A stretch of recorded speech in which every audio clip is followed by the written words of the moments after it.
Welcome to MsMojo, and today we're counting down our picks for the best SNL parodies of sitcoms, from specific shows to the entire genre that took the laughs to the next level. It was good talking to you, Neil. Say hello to the cast of How I Met Your Mother for me, okay? I will. Number 10, Weekend Update, April Ludgate and Leslie Knope on working for the government. In a story about getting young people into local government, who do you call? Parks and Rec's April Ludgate? Sure, why not? April brings her unique take on civic duty, and clearly she hasn't changed a bit. Work for the water department, you can drain the reservoir and find all the bodies and murder clues. Or just be a dog catcher and just say you couldn't find any. It turns out that it's not March 31st yet, because April dodges Colin Jost's follow-ups and hands things off to Leslie Knope herself. Seeing former cast members return is always fun, but this one's special. Knope's pure joy at her first visit to Studio 8H and the Weekend Update desk is peak Leslie. Oh, what? No, that's way too mean. What? No. Okay, I'll do this one. A town in Alaska has launched a bus service for puppies. The service has expanded to puppies thanks to the heroic activism of canine civil rights icon Rosa Parks. That said, she's not quite built for the segment's darker humor.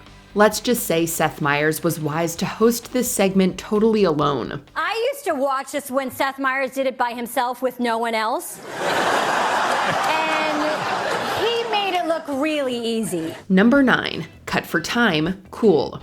Kyle Mooney and Beck Bennett are known for their quirky, offbeat parodies of sitcoms on SNL. Let's celebrate. Got any beers? Perfect. 1 for you, 5 for me. Their sketches capture those cheesy 80s and 90s styles, complete with over-the-top laugh tracks, awkward camera work, and clunky dialogue. They've poked fun at so many of our favorite shows, but one of our favorites is this Cut for Time sketch with Ryan Gosling. It's been 1 whole week since I've seen that nerd Dougie. I haven't heard, whoops, did I mess up again? Well, since you're in such a good mood, can I have a party on Saturday night? Sure, go ahead and partay down. Kyle plays Dougie, a nerdy nod to Steve Urkel, who transforms into a cool guy with disastrous results. The whole thing turns into one of those classic, very special episodes from back in the day, wrapped up in a super rushed and exaggerated finish that just makes it all the funnier. Oh yeah, because you only care about being cool. I miss the old Dougie. Okay, I'll go back to being Dougie.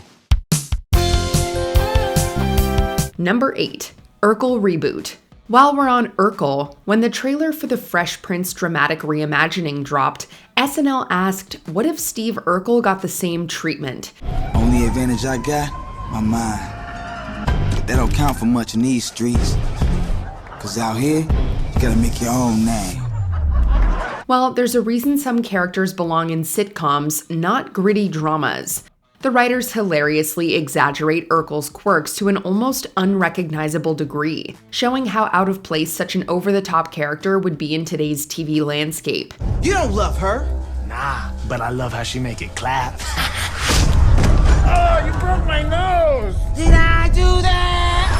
It's a spot-on satire of how these reboots often take beloved characters and stretch them so far that they lose all the charm that made us love them in the first place. Plus, it pokes fun at how reboots try way too hard to be relevant, forgetting what really made the originals great.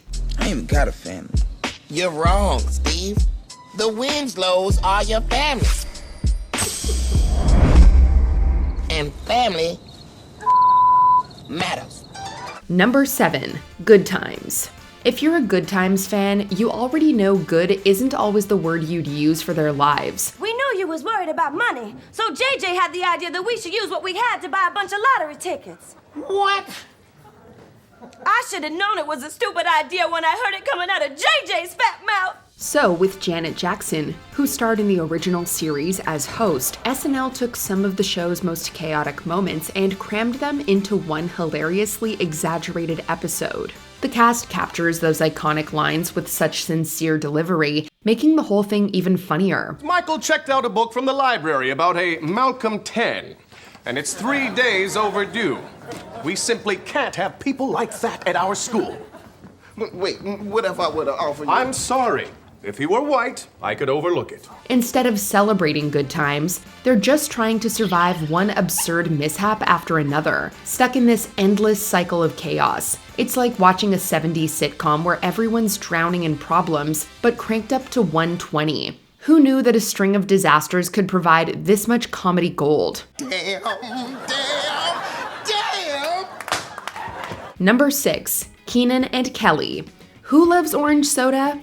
Kelly loves orange soda. Come on, Kelly. You can't keep taking orange sodas. Just put it on my tab. I'm good for it. Okay. Host Keke Palmer tricks longtime cast member Kenan Thompson into rebooting this popular Nickelodeon show. Sure, it's been a while, but we don't remember the original series being this dramatic. You can tell Palmer is a mega fan of the original, as she brings Kel Mitchell's chaotic energy to the skit. But if Kel's life had taken a dark turn, my uncle told her to blame me for my daddy leaving. Me! How you gonna blame a little girl for that man being a coward? Uh-oh! Here come the bus! while we love Kelly, it's not Kenan and Kel without, well, Kel. Luckily, you can't keep him away from a fridge full of orange soda for long as you're unarmed. At least Kenan and Kel got something out of this. What about Kelly? Well, here comes the bus. Why do I hurt the one I love most? Uh-oh! Here come the bus! Here it goes. Number 5, the Dudleys. As we've seen, SNL loves taking shots at reboot culture. For those too young to remember, describe the original Switcheroo. Well, Switcheroo was a family show about a father and son who switched bodies, you know? But really, it was about so much more. They've also skewered how good old-fashioned sitcoms often get buried under intense dramas dabbling in humor. It's also a musical.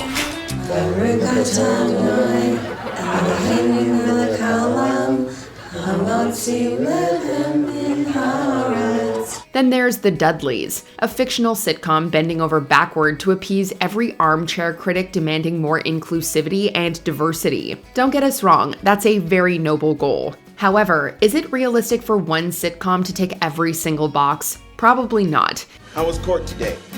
Let's just say I plead the fifth. There's that funny guy I married. Hugging? Why can't a gay couple show real intimacy on TV? And let's not forget the snail mail warriors chiming in, because why should the social media generation have all the fun? It's a cheeky nod to the never-ending pressure on creators to please everyone. Talk about a tall order. These days, everyone's a critic. Fridays at 8, the original Dudleys are back. Because we always hear all of you loud and clear. Number 4, Fresh Prince Lost Episodes. If you love the Fresh Prince theme song, you might have mixed feelings about this rewrite. He's snitched me out. He's hiding outside in a pool house. So I got out of there as quick as I came, lay low in a motel, hiding from that gang. But if you're a fan of the series, you'll probably enjoy this Lost Episodes bit. Jay Farrow's spot-on Will Smith impression alone is worth it. Before Fresh Prince, Smith had next to no acting experience, and it's often been commented on by fans and critics alike. So I knew I had to dedicate myself to the craft. I took extensive acting classes, even worked with a voice and movement coach. But not before this scene was filmed. However, this parody gives more insight into how Smith made some of his more unusual acting choices. Meanwhile, Kenan plays Alfonso Ribeiro / Carlton and nails the balance between actor and character perfectly. While it's clear why these scenes didn't make the episodes that aired, we're sure glad SNL dug them up. If you have a problem, I'm here to help you, okay? Welcome to Earth. Number 3, Burn Your Enthusiasm.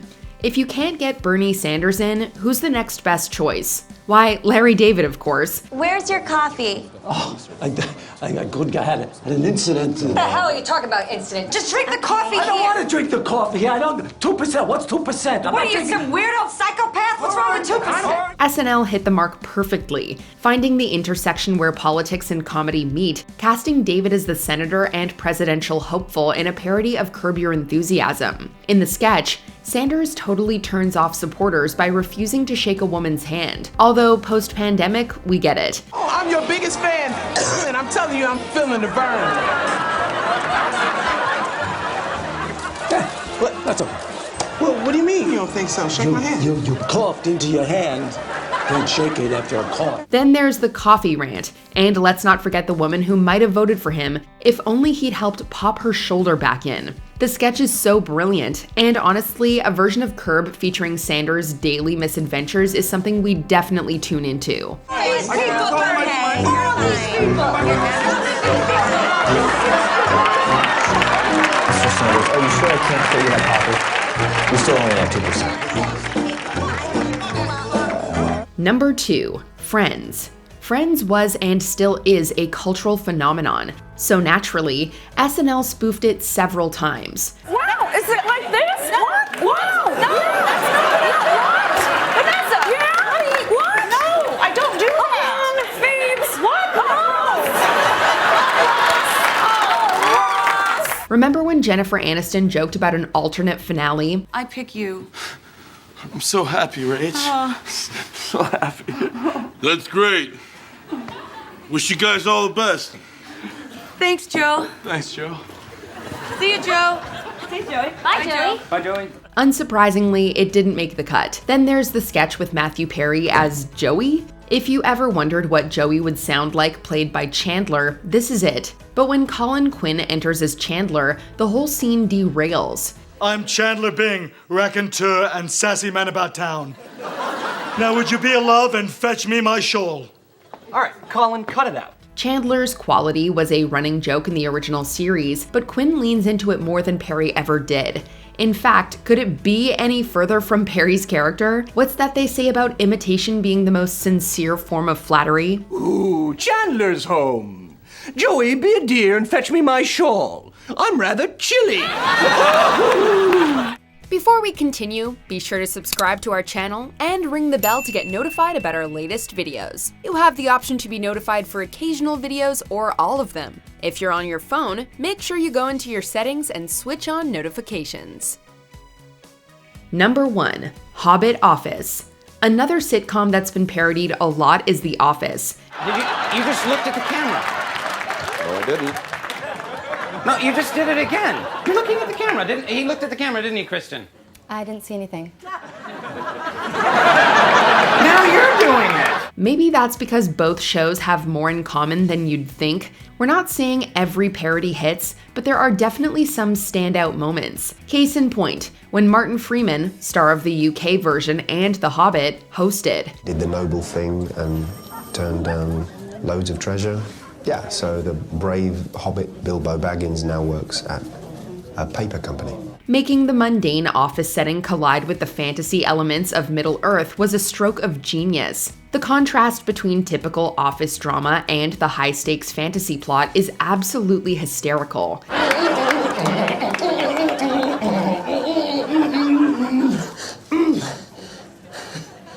Well, you don't choose the people you work with. If Ricky Gervais ever considered a reboot, maybe this sketch could be his inspiration. Seriously, who wouldn't watch that? And yes, Taran Killam absolutely needs to reprise his role as Gollum. We like Gandalf. He's a funny boss.